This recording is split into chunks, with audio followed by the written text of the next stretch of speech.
Thank you very much. Um, Initially, thank you very much everyone for coming to the presentation, and I'm sorry that I am sweating. It's quite warm here, I'm sorry. Um, I was born in South America, in Venezuela, and it's a very warm country, but as I moved to the north, to the north, to the north, I start to, not used to be in this hot weather. Okay, what is the plan for today? Today I have a relatively long presentation, okay? I will try to do my best to put everything in short time. The topic is what I call grid-friendly converters. Um, there is a famous standard, American standard, IEEE standard, the 1547, that is basically who define the integration of renewable energy and distribute energy resources into the grid. In 2020, it was presented the most recent version of that standard. And in that standard, several features were added to the power converters. And one of the very important features is that we can talk to the converter, to the power electronic converter, in order to use the converter to do positive things to the grid. And that is the starting point of what we call the friendly converter, the grid-friendly converter, because right now the converter is able to offer services to the grid in order to improve the performance. However, in this presentation, what I will present is basically a whole overview about power electronic converters and how the power electronic converters are integrated in the system. And also, I will talk about two different paradigms to control the power electronic converters.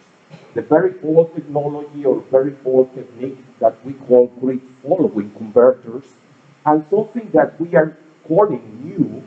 To be honest, the grid forming converter is not new, but is very, it's a fashion name right now. All people are trying to use more and more this technique, okay? And I will explain what is the reason that we are using so much that. But before I start, ouch, okay, okay. Well, I introduce myself. My name is Francisco Gonzalez-Longatt. You know, I was born in South America, electrical engineer, power system engineer. I'm not power electronic guy. Here, there are people that know more about power electronic than myself. However, in recent time, power electronic is a very important component in the electrical systems, and I need to use the most of them to take advantages and do things, okay? I'm really proud that I am professor in electrical engineering in Norway, moving back to the UK, and also the leader of DNC's lab. DNC's lab is Digital Energy System Lab, and we are doing research basically in all integrating digital technologies into the electrical systems, okay? And before I start, I would like to make the mention that all the opinions that I will be presenting here, they belong to me, okay? University is not responsible for anything that I will say. I have no commercial relationship with anyone. Everything that I will present over here, if there is a mistake or anything, that is my fault, okay? Also, there are a few directions over there. I will be loading this presentation in my ResearchGate repository and also in my YouTube channel, okay? But before I start, I would like to talk about motivation. Electrical power systems are changing, and they are changing a lot in different ways, okay? And I use this photo. This photo is a very classical photo. I don't know if you saw this photo before. It's basically a photo of New York. That is the Fifth Avenue in New York in 1900s, okay?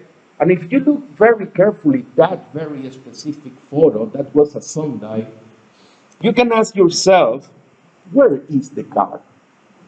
And if you are very, very specific, you can detail there is a single car over there, and everything else is horse carriage. Okay? And now, let me take the same photo. 13 years later, Fifth Avenue, Sunday, Easter, and now the question is, where is the horse carriage? Because if you look over there, everything looks like cars. And to be honest, there is a single horse carriage. And probably you are wondering why this person is talking about these kind of things. Now, the horse carriage is just a minority. Those photos, they are used to represent what we call market disruption.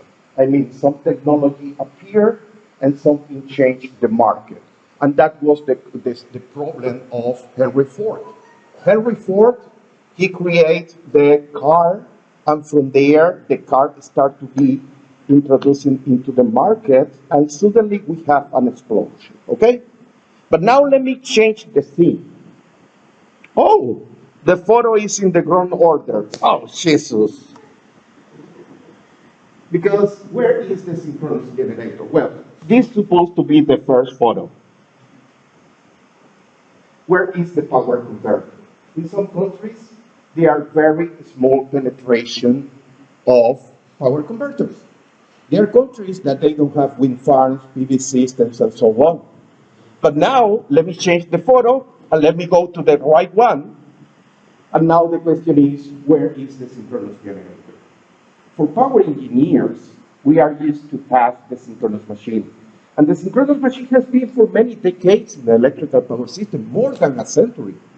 But the electrical machine is providing so many good services that we didn't take in account until now. But now, this small guy, that is the power electronic converter, is going into the system, and now we notice many of the good services provided by the synchronous machine, okay? But let me jump in. What is the agenda? The agenda is I will start talking about the transition. Electrical power systems are moving from centralized systems with a lot of synchronous machines, and we are moving to something that is more digital, more distributed, and of course, we have now more power electronic converters. Then I will talk about developing the power electronic dominated system, some mechanism for mitigating the problems created for so many converters, then some idea about power converters, different type, current source, voltage source, and finally I will close with the two different paradigms that we import right now, grid forming and grid following, okay? If you allow me, I will take off this, sorry. This is too hot for me, okay? And let me sit down here. Okay, we are moving to net zero. I believe all of you know that we have global warming, and that is probably the reason that I am sitting here, and there is a problem, okay? We need to reduce the CO2 emissions in order to save the world, and what is the good news? Many countries around the world, they already have legislation, they promise some deadlines, and they are already on law. As you can see over there are a couple of countries that they already fulfill 100% CO2 zero emissions. For instance, Suriname and Bhutan. Of course, those countries, they have a lot of hydropower. That is simple for them and very simple. And some other countries, like United Kingdom, they promise on law that they will reach their target by 2050, okay? Inside the country, there are several places that they are already pushing to reach net zero. For instance, you can see over there Glasgow, Manchester, Bristol, and some other countries. And also, the good news is that there is a path. If you look at this document, that is the net zero path for 2050, there is already a path defined to reduce the CO2 emission. And what is very important is that you can see over here, let me use the pointer, that this document established several targets. And what is very important is that for 2040, at least we will reach net zero emission for the electricity sector. And for 2050, 70% of the generation will be coming from renewables like PV and wind power. And more than that, many people believe that net zero is something that is in my mind or the dreams of many politicians. But many countries are doing very, very well. If you look over there, those numbers are coming the, from the UK. And if you look over here, we have been pushing to reach net zero emissions in the electricity sector very hard. And to be honest, we already almost reached net zero CO2 emissions. If you look over here, those numbers belong to 5th of April 2021. And if you look over here, we reached 39 grams of CO2 for every kilowatt hour. To be honest, that is a huge challenge reaching net zero, because that means the integration of many variable resources as wind power and PV system, okay? But the question is, how these changes are affecting the electrical power system? Well, the reality is that reaching net zero means changing the way that we are producing electricity. We are moving from something that is centralized, huge power plants, moving to very small power plants, and now very well distributed. And also what is important is that they are weather dependent. Wind speed is defining the wind production, solar is defining the PV production, and so on. On the other hand, we are changing the way that we are consuming electricity. The good news is that right now the customer is no longer a customer.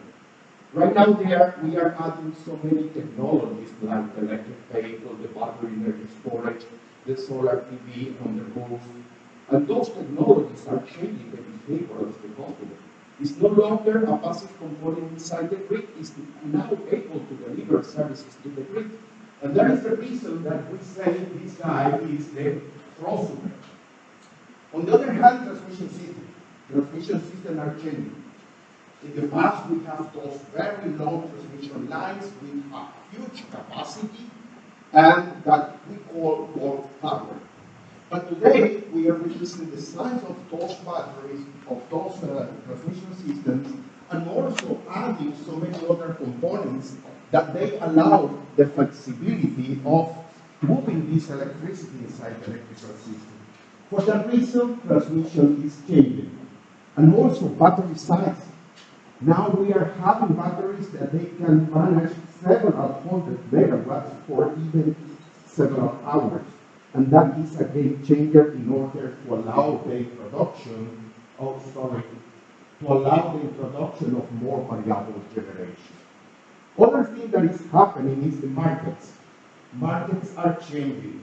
They used to be centralized, very well defined in boundaries like countries or areas. And right now, the markets are open.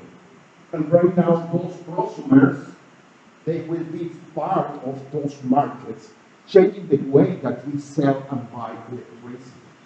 And finally, well, all those changes are motivating changes in the operation. In the past, we have human beings operating the system, but as we move to more variable power system, with so many complexities like distributed energy resources, a human being has no speed to cope with those challenges. And that is the reason that machine-based, artificial intelligence, machine learning, data science, whatever the name you want to use, is becoming so relevant and so important for the final operation of the system. And, well, this is where we are going. We are going for a very, very different electrical power system. From the electrical point of view, there are many challenges. Again, we are having those very distributed power plants using renewables. We are having many customers that now they can be part of the market and they can sell services to the system. And what is important is also this battery energy storage, that they can be part of the trading of energy inside the system. However, what is the most important thing here for this specific presentation? If you look over here in this new paradigm, you will see power converter here, power converter there, power converter there. I don't know if you realize, but power converters are the majority of the interfaces used for these very different technologies. In some cases, generation, in some cases, energy storage, in some cases, electric vehicles, and so on. And many people believe that this is a dream, that the power converters start to be majority inside the electrical power system. And one of the very good ways to demonstrate that power electronics start to be dominating the electrical power system is this plot over here. In 2021, the network operator in Australia published those numbers over there. In this very interesting plot, what you can see, the vertical axis over here is the gigawatts, generation gigawatts, using synchronous generation.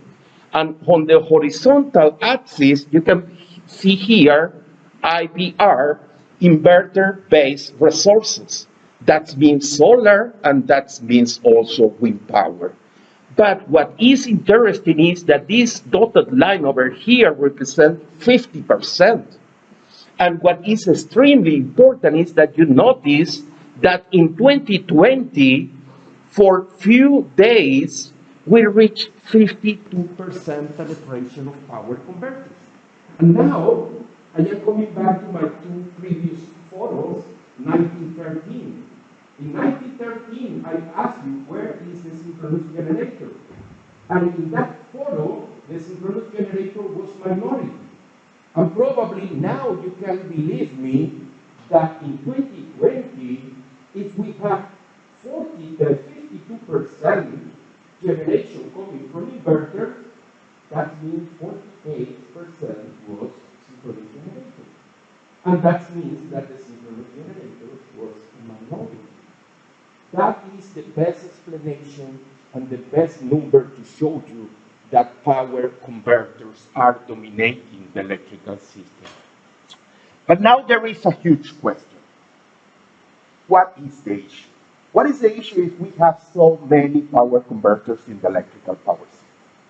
What is the issue? What is the problem that can happen? Well, first, I need to tell you that the problem is not the power converter. The power converter can be our friend if we can control in a very good way the power converter. And that is the title of this presentation, Grid-Friendly Converters. The problem is not the penetration of the power converters. The problem is that we are decreasing the number of synchronous machines. I mean, at the very beginning of the industry, electricity industry, we have 100% penetration of synchronous machine. Everything was perfect. But to be honest, electrical engineers, we were complaining because we ever complain about things. And I will tell you in a minute one of the things that we were complaining, and right now we are missing them, okay?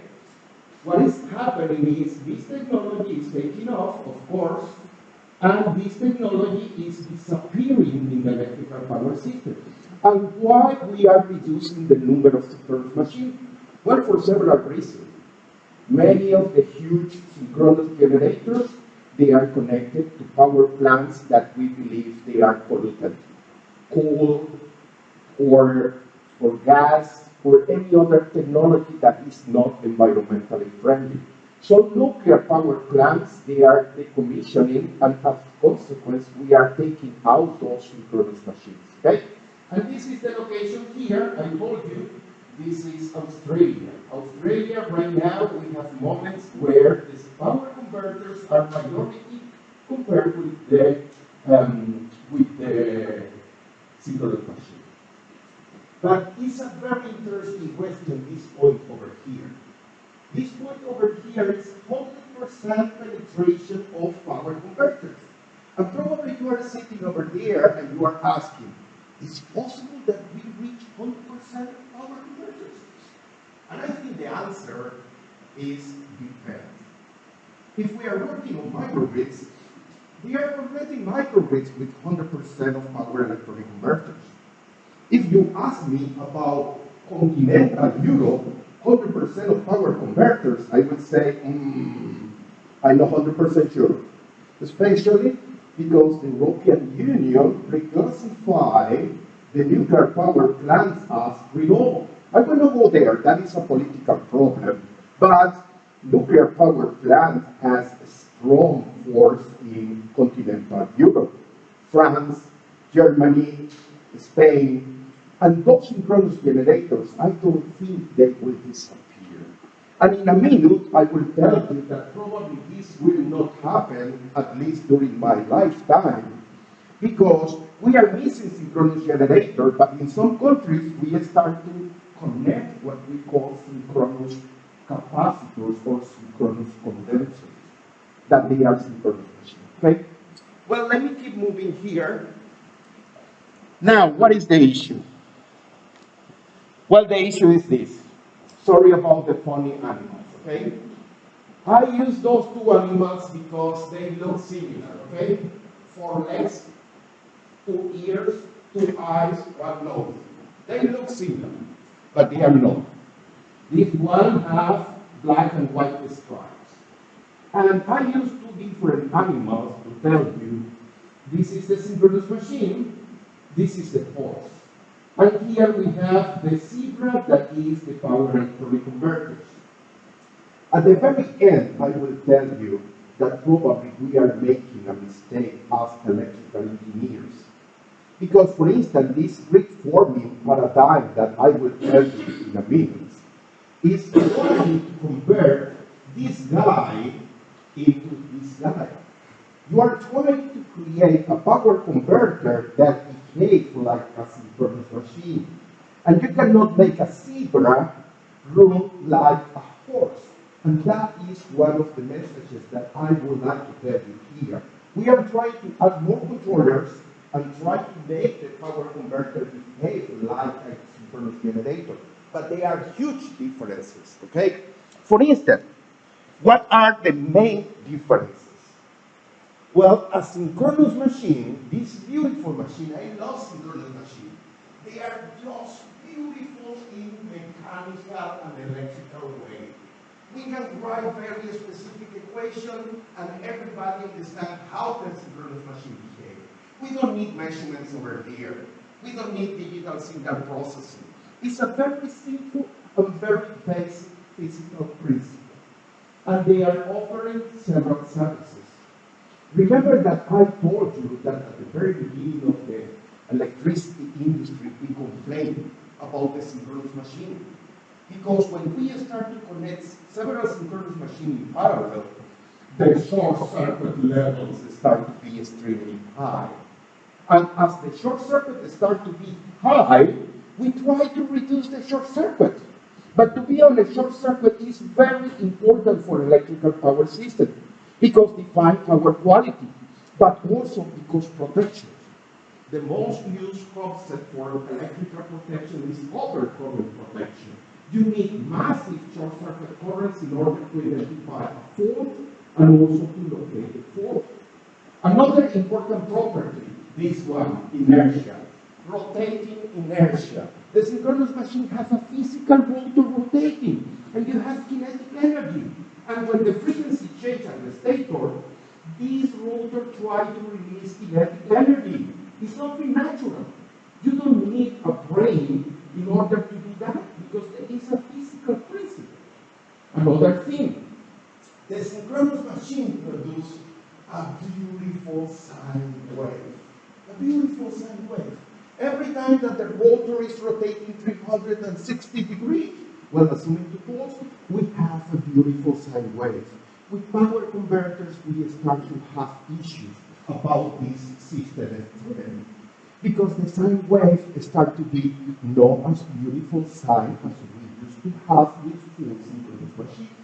And also, frequency control and voltage control. To be honest, frequency control and voltage control in synchronous machine is very simple. Because the synchronous machine has a beautiful property. We can overload very short time. We can overload the synchronous machine, and the synchronous machine will survive. That is not the same for the power electronic converters. power electronic converters. Oh, I love power electronic converters. But they are not the same. They are not the same. The power electronic converter is this guy here with these very small switches commutating, closing and opening. And we need a lot of controllers. Well, first, we need an energy supply. It can be a battery, it can be a PV system, it can be anything that provides the primary energy. But then we need those controllers over here. And what's the problem with those controllers? Those controllers require measurements.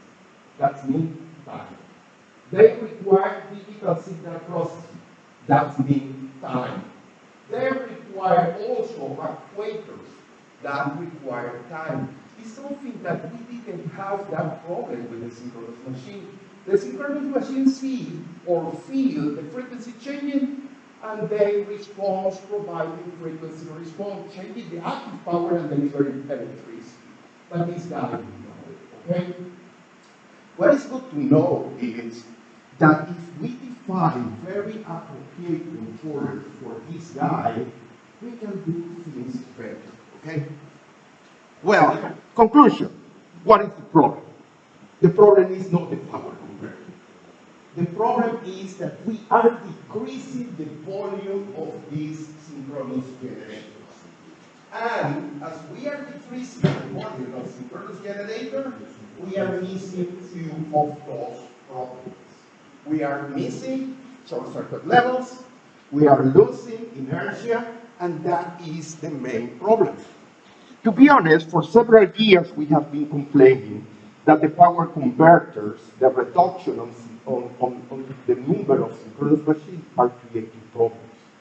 And in 2020, IEEE published this technical report.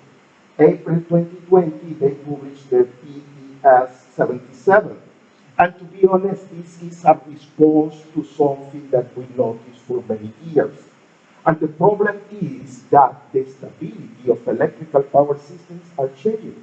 And the good news is, in this report, you can see on the right-hand side the classical stability, motor angle stability, voltage stability, frequency stability.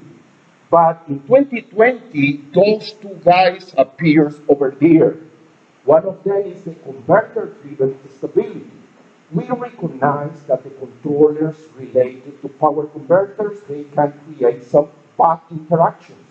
And also, the resonant stability. The resonant stability is not new. In 1960, 1970, we have what we call subsynchronous resonance. And it was basically electromechanical resonance. What is new in this new classification is the interaction between controllers related to the converters. And that is this electrical resonance stability. Well, the problems related with instability in power converters can be defined in 4 different groups. Some of them are related with a very ground response. I mean, we can have a very erroneous or very ground response from the converters, but it's basically related with the control loops. Also, we have problems with undamped oscillation. The power converter has some control loops, internal control loops, that they are extremely fast, like the current controller. But also they have a very slow control loops related with high-level functions like active power, reactive power, and voltage. For that reason, it's a possibility that those controllers create some interaction with another modes, oscillating modes coming from AVR or any other controller inside the electrical power system, and create these oscillations that they will start to increase over the time, okay? Loss of synchronism, well, that is a problem related with the way that we are synchronizing the converter to the system. In a minute I will tell you, but there is something that is called the PLL, and the PLL is basically the way that we are synchronizing or attaching to the voltage, and that can create instability problems. And finally here, one of the main problems of the power converter is the very small switch. The commutation device has a limit on the current. And that limit, let's say, limits the short circuit contribution, the current contribution, and that creates a huge problem. Because limiting the contribution of the converter during a fault can create problems related to voltage. And that is a huge problem coming from those power converters. Power converters during a short circuit, they have a relatively small contribution, and that contribution affects the whole stability of the electrical system. Okay? Now, what is the issue if we have reduced synchronous generation? I'm not telling you if we have so much power converters. I am telling you what is the problem when we start to reduce the synchronous generation. First, fault level. Short circuit levels start to be reduced.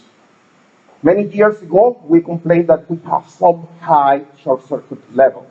But what's happened if we start to reduce the number of synchronous generators? Well, that the short circuit contribution will reduce, and that creates a problem. Problem from protection, from a stability point of view, from a power quality point of view. Another problem, voltage control. Synchronous machine, you know, they have a rotor. In the rotor, we have a winding over there. There is something called AVR, automatic voltage regulator, and that automatic voltage regulator is perfect because they can create a very smooth control for the voltages. Something that is happening is we are taking off those synchronous machines from the power system, and somebody else must take care about that voltage control. And the problem is that the power converter cannot be overloaded. And as a consequence, this active power and reactive power production or consumption start to be critical. In a minute, I will tell you about the UK system. But the UK system is already having issues to control the voltage level. Okay? And finally, probably this is the most well-known inertia. We are disconnecting synchronous machine. We are having less rotational inertia. We are having less kinetic energy in order to respond when we have a sudden event over there. Okay? Okay. Reduction of short circuit levels. Okay? I don't know if you can see, but this is the case of a synchronous machine. We have here the pre-fault voltages and current. During a short circuit, what will happen? Wow, 65 kiloamps. That is a lot of current. Here we have something very small, like 3 kiloamps, and then during short circuit we have 65 kiloamps. A lot of current. Look at here. This is a power converter. This is a power converter, power plant. This is a TV. This is the signal. Look over here the currents. You have here the pre-fault currents, and then you have here 3.7 kiloamps, and then when you have the short circuit, 1 kiloamps. That means that the short circuit current contribution is lower than the pre-fault current. Wow! And look over here. Oh, Jesus. Here, this is something that will never happen with a synchronous machine.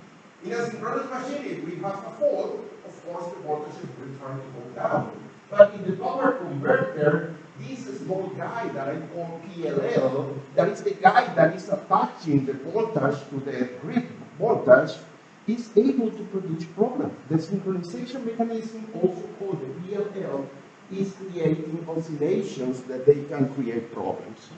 And many people believe that I am crazy talking about short circuit reduction. Many people believe that this is just magic that I am talking about. This is the GB system. Okay? These are the comparison between the numbers from 2015, many years ago, 7 years ago, and the numbers for 2035.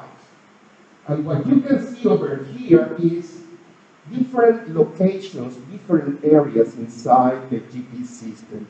And you can see reductions that they are around 70% depending on the scenario, 70% reduction on short circuit currents. That is starting to be a huge problem in the UK. We are reducing so much the short circuit contribution that overcurrent protection is starting to fail. Okay? Another thing is not only the short circuit reduction, it's also how the voltage recover. Okay? Because during the short circuit you have here this huge drop in the voltage. But then when we remove the fault, the short circuit must recover. It's something that, oh, This is from here. oh, it's in the wrong direction. It must be here. I mean here. Okay, but coming back to my explanation, it's not only the short circuit current, it's also how the voltage recover after the short circuit. And there are good news, okay? Because here, if you look, the AVR, that is the classical automatic voltage regulator in the synchronous machine, is a bit less, slow. But with the power converters, we start to have a faster voltage recovery. That is the good news, okay? However, it's not fully depicted over there, but that is one of the good news about these guys, okay? Okay. Now, the problem of reducing the number of synchronous generators is not new. We have been having this problem for many years. If you look Australia, if you look the PV system, if you look the system on Texas, if you look Republic of Ireland, you will see that the reduction of synchronous generator has been a problem for many years. What are the possible solutions? Well, this is what we call short-term solutions, and this is what we call long-term solutions. Short-term solution, we have been working on that for probably 1 decade. First of all, creating new requirements for the new power plants connected to the system. That is the grid code. The grid code in many countries start to require a specific design and a specific values for those power converters generators. Another thing has been mitigating measures. Mitigating measures has been, for instance, Northern Ireland and Ireland, they start to open their frequency quality in order to say, okay, we can take more renewables, we can take more variable generation, but those are just mitigation measures. Okay? Then we have auxiliary services. Auxiliary services means that the way that we are providing the services has been changed. If you remember, for instance, I told you about frequency regulation. And in frequency control, we have primary frequency control, typically for the governor. Then we have secondary frequency control, that is typical, the ATC, automatic generation controller. But one of those auxiliary services that we create to cover the problem of lack of generation has been fast frequency response. Services that they provide frequency support, but they are faster, even faster than the primary frequency. For instance, in the UK, we implement something called enhanced frequency response. An enhanced frequency response is a frequency services that must respond in less than 1 second. That means that we are able to deliver full power in less than 1 second. Synchronous condenser. I remember that I said to you that I doubt that we will see 100% power converters in this power system. And one of the reasons is that short circuit contribution is something that is very difficult to obtain from a power converter. The only way that we can get higher currents during a short circuit is oversizing the converter. But who in this world will oversize a converter to provide short circuit contribution? Nobody will do that. For that reason, the logical option is include synchronous condenser. I can tell you, in the UK, we already signed contracts in order to provide services as short circuit currents and inertia. This is the first country around the world to do that job.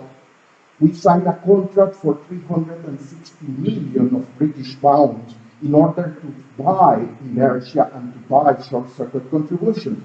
And who was the equipment offering those services? Synchronous to this, okay?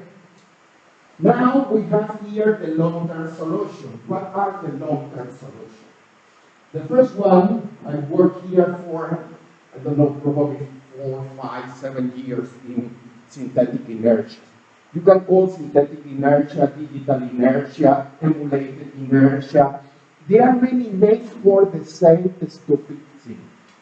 But basically what we are doing is try to emulate the inertial response of one synchronous generator. Many people believe that this could be a solution. To be honest, there are countries that they already say that is not the solution. One of the countries that say that is not the solution is the GB systems. National Grid, that is the transmission system operator in the UK, say inertia is not our solution. Okay? And then, probably this is the topic that is interesting for you, grid-forming. Many people believe that the solution for the reduced volume of synchronous machine is using a new technique that is called grid-forming. Okay? Okay. I will show you here just a very quick introduction about some of the short-term mitigation measures. One of the short-term mitigation measures has been enabling at floor a minimum inertia for the operating system. I mean, many systems around the world has been complaining about the inertia reduction. One of the first countries that was complaining about the reduction of rotational inertia was Australia. And Australia has a reason for complaining about that. Because in 2016, I don't know if you remember, it was a famous blackout in Australia. And then it was repeated in 2018, another blackout in Australia. And the reason for that was a low rotational inertia. And when you have low rotational inertia, you have two very important problems. One very important problem is that the frequency goes down faster. And going down faster means a high rock-off or high rate of change of frequency. And the other problem is that the frequency will go deeper. And deeper means reaching a lower value for that frequency. And this value is very important because when you reduce so much the frequency, it's because the rotational speed of the synchronous machine is reducing so much. And you are exposing the machine to possible mechanical damage, okay? Well, many countries around the world have been considering this mitigating measure, and is taking measurements of the inertia, total rotational inertia in the system. And there are three different ways to have measurement of the total rotational inertia. One is what is called the unit commitment method. I mean, if you know that there are 3 generators connected in your system, and you know the inertia of this and that and that, well, if you sum all of them, you know the inertia. And if the inertia is above the limit, you will say the system is secure. The second method is event-driven. Event-driven means that we are operating the system, we wait that the frequency has a huge change because an event, and from there we use mathematics, some system identification, parameter identification, whatever you call it, and you get the total inertia. And most recently, we are using continuous signal. Wow, that is probably the best of all the methods.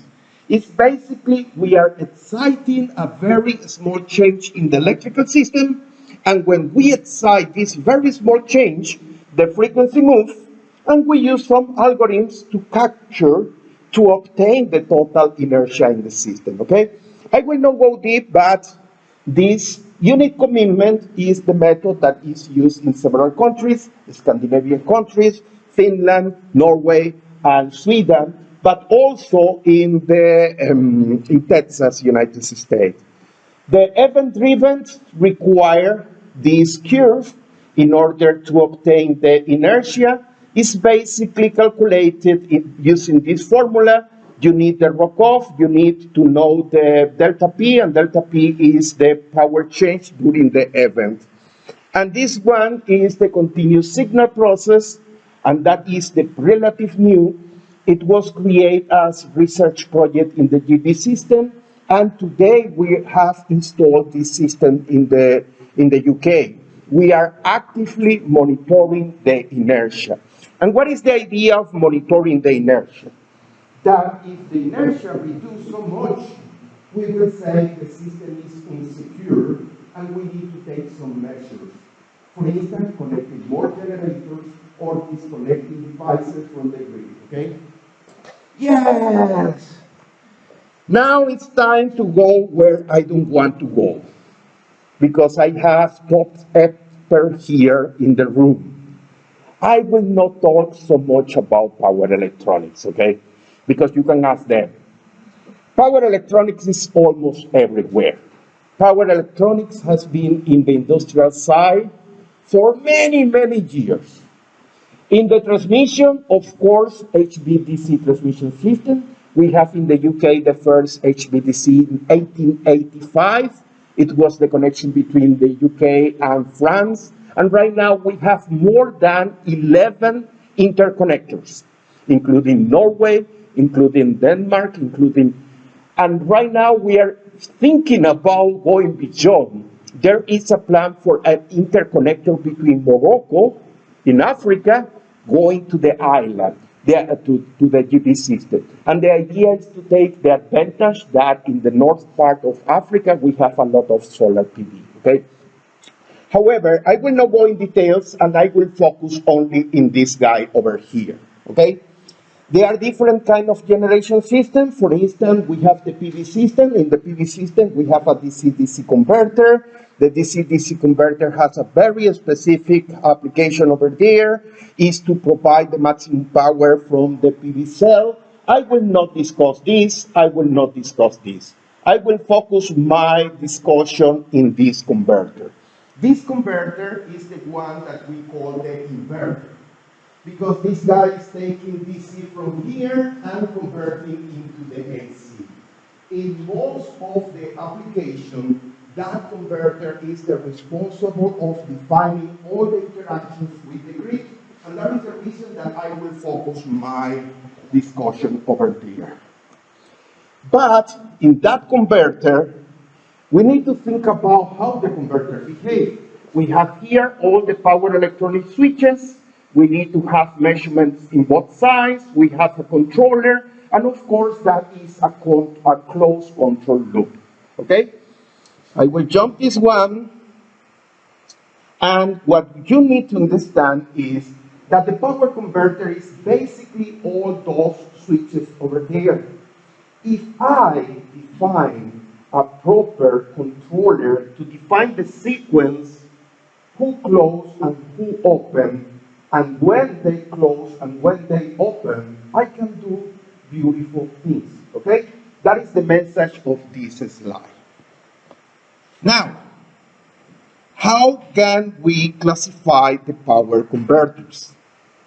There are some converters that we can control the close and open. And those guys is what we call the self-commutated devices. They are the most recent technology for commutating devices. They are probably based on what we call the MOSFET, and that family of devices allow a full control of the commutation process. And the very old technology is what we call the line commutated devices, the thyristor. The thyristor is one guy that I can close, I can tell him close, but he will open depending on the terminal condition. And that is very important because they define different behaviors. When we are using the very old technology, is what we call the thyristor, And that creates some converters that they behave like current sources. And on the bottom, you can see other commutation device, and that commutation device we can fully control the operation. And that is what we call the voltage source converter. Here we have the two different representations. This is the current source converter. As the name says, we use a current source as the model, of course, in parallel with an impedance. And here we have the voltage source the voltage source converter. And here we have the very basic model, okay? For instance, what is the control that we use? Well, if we are thinking the most basic controller for this converter over here, the grid side converter, considering a current source model, in this current source model we have at least the inner controller that is basically the faster controller. We are talking about here time scale of microseconds, varying angles, and here we have a very slow controller for a more sophisticated functionalities like reactive power, active power, and so on. However, what is important that you understand is that this kind of converter must be connected to the grid. And when they are connected to the grid, they need to operate in some sort of synchronization. And the device that is defining that synchronization is this very small guy over here, the PLL. But what is important from this PLL is that they define the synchronization.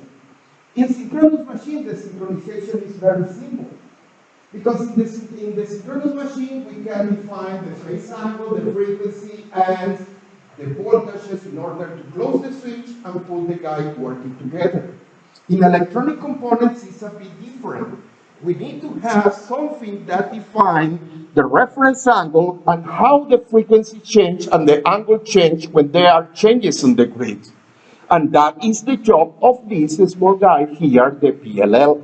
The PLL has been installed in many converters using for distributed energy resources, HVDC systems, PV power plants, wind. However, this guy has a problem. What is the problem of the PLL? This is a measurement device. And something that we already identified is that when we have a short circuit, the voltages drop. But when those voltages drop, there is a possibility that the PLL start to be lost. Here, on the left-hand side, we have two different blocks. You have here a power converter in bus bar number 3.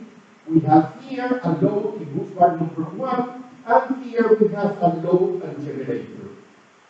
Something that is quite surprising is if we have the short circuit at bus bar number 3, you can see how the voltage drop, boom.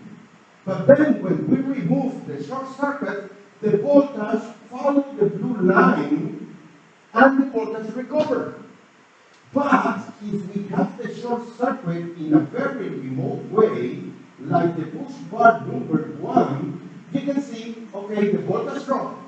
But when we remove the short circuit, we have this problem over here. And what is the problem?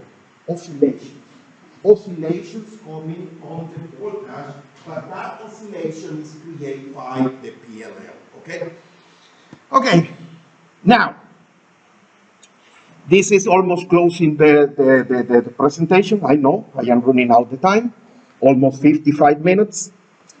This was the preliminary control loops that I showed you, and that guy received the name grid follower. Why this guy received the name grid follower? They received the name grid follower because the PLL. In a classical power converter, you need a reference signal for the voltage. And that reference signal is coming from the grid. In this case, this signal is coming from the grid. This converter, what it's doing is, imagine that you have the phasor rotating over there. The PLL, what it's trying to do is attach and keep rotating with that guy. That is basically the reason that we call this grid follower. because what it's doing is trying to follow that phasor for the voltage. But then we start to have another paradigm. And what is the other paradigm? On the left-hand side, you have the one that is using the PLL. This is what we call the grid following. The guy required this signal here in order to define the reference that makes work all the control loops over here. But what is clever on the other side, right-hand side, is that we don't need a synchronization using a PLL. And to be honest, that is how the synchronous machine works. The synchronous machine has no PLL. They don't have any kind of synchronization based on a sensor. The synchronous machine synchronizes with the system basically using some electromechanical variables. Basically, when we interconnect together in parallel two different synchronous machines, we are matching voltages, we are matching frequency, we are matching angle. But instead of using this sensor, we can define very different control algorithms that they can do the same. For instance, we can synchronize based on power, or we can synchronize based on voltage, and I will discuss this in a moment, okay? There are different flavors. Grid forming converters, wow. I believe that academics will love to write papers, and everyone wants to create a new paper, and they put a new name for the same stupid thing. Well, no, there are small differences, but we create a different kind of controllers. Here, there is a list of some of the names that you can find in the scientific literature. Okay? Those grid forming methods presented over here, all of them are trying to replicate the synchronous machine in one way or other. Okay? I would say that they are the synchro converter, the virtual synchronous machine, blah, blah, blah, blah, blah, blah. I think there are 11 or 12 different control methods over here.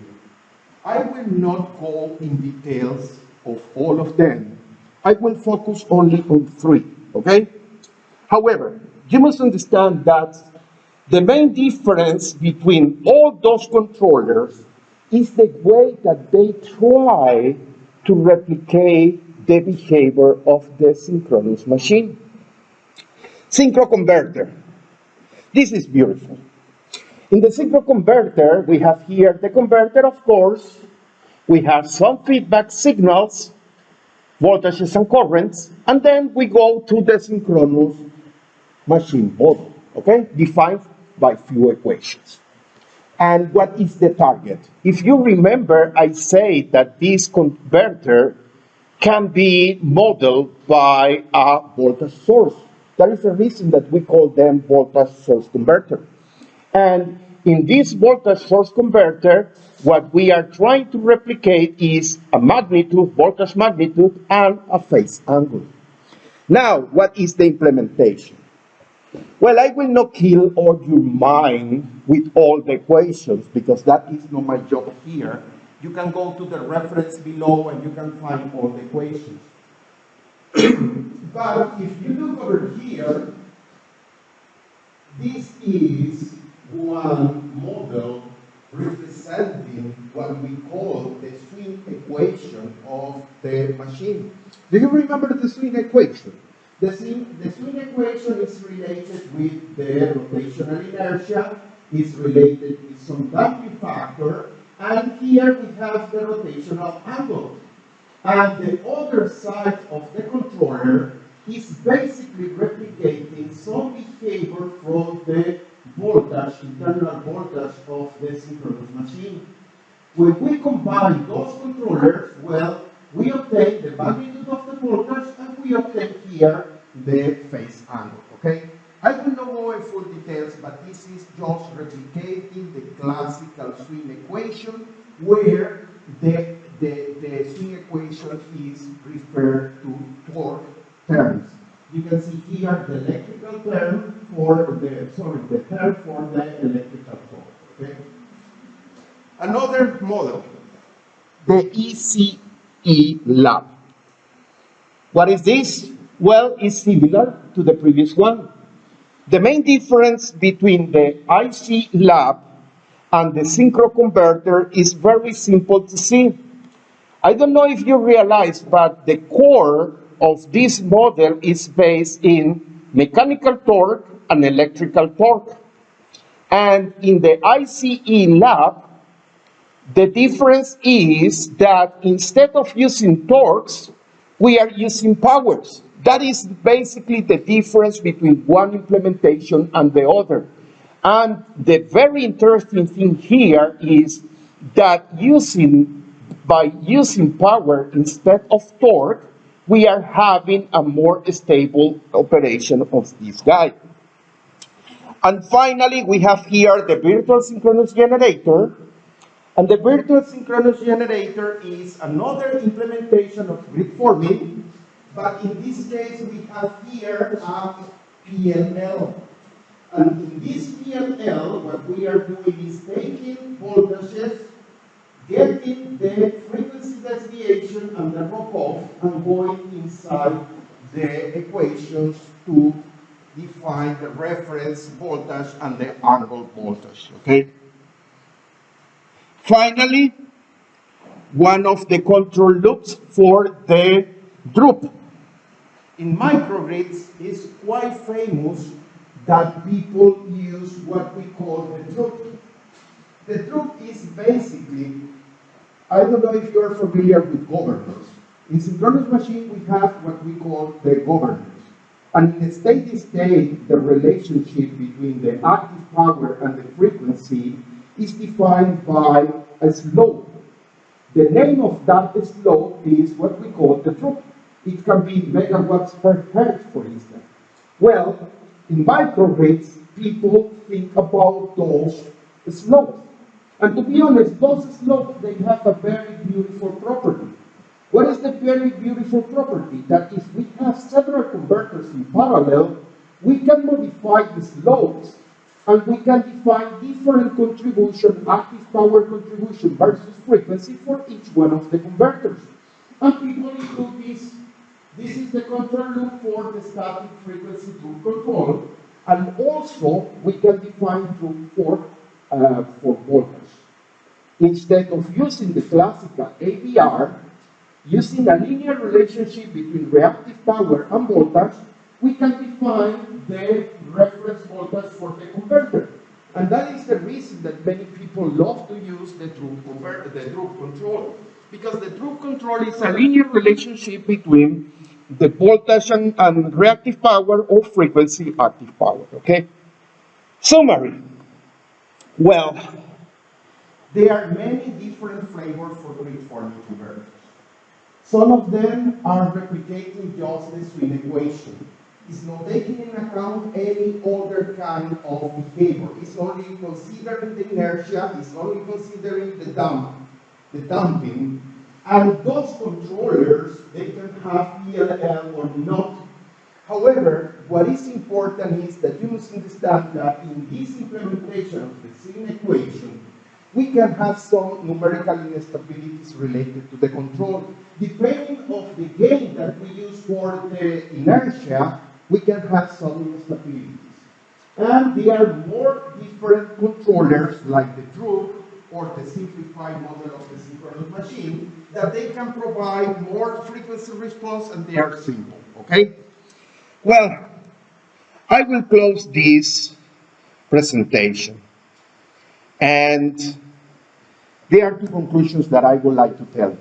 First, electrical power systems start to be exciting again. I mean, 8 years ago, I was working in power system dynamics. I started to be bored. Everything was synchronous machine, and when you learn the thing, you start to be bored. Then those power converters start to be more and more important, and now the way that the system behave with those power converters start to be exciting. There are a few things that I can tell you that probably you will say, no, this guy is crazy. No, I'm not crazy. I am tested. No, no, just kidding. One of the things that you must understand is that the way that we are analyzing power system dynamics must change. One of the reasons is, let me tell you the following. What is the main assumption when we are using phasers? Do you know phasers? Yeah? What is one of the main assumptions that we have when we use phasers? Phasor is this vector that is rotating. Yes? What is the main assumption?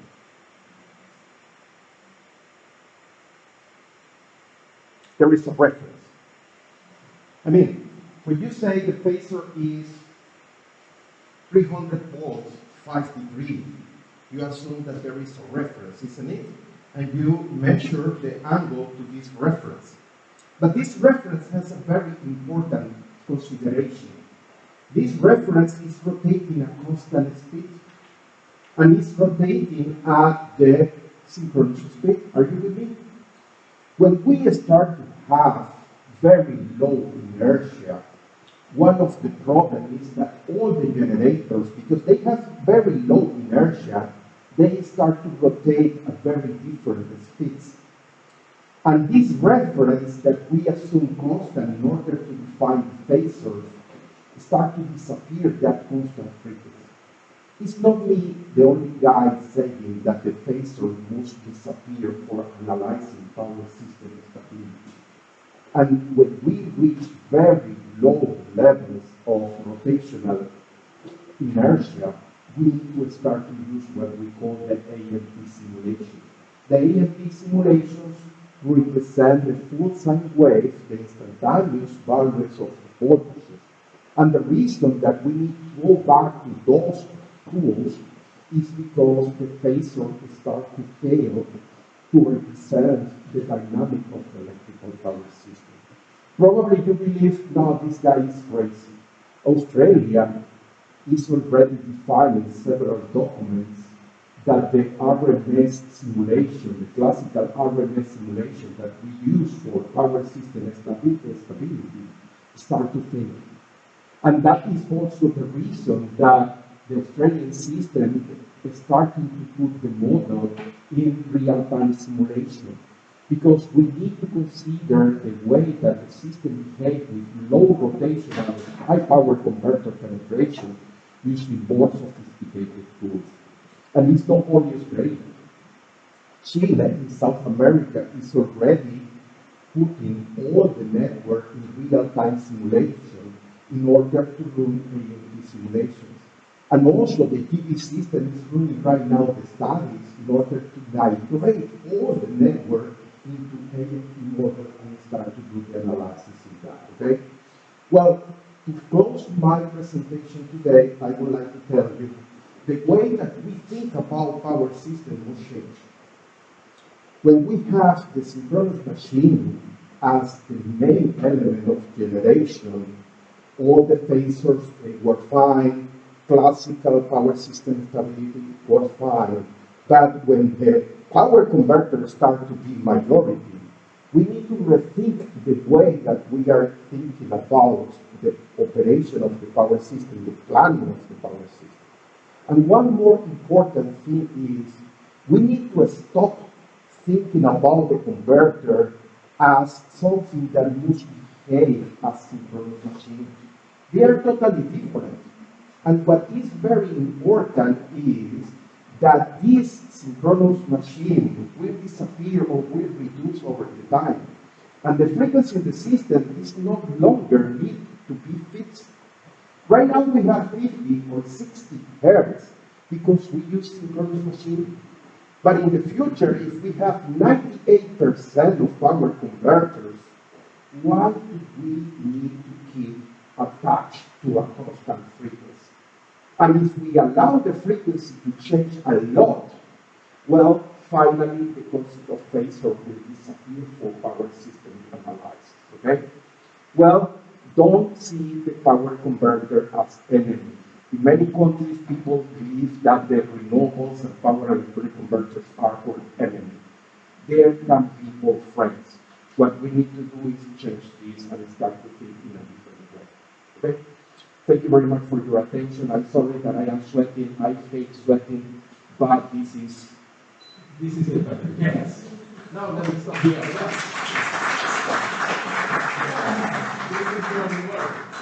Your reward. Sorry? Reward. Your reward. Reward. Ah, reward. Ah, okay. No, but he put on 24. Come on. I will better down. No worries, no worries. Let's take, let's. Okay. Do you have any question? I didn't ask. Yeah, our students may have a different schedule from now, but let's make a picture. Ah, photo. Yes. So go there in the middle of our girls' school. Oh, yes. I am surprised at how many ladies are here. Yes. Somebody used to complain that I have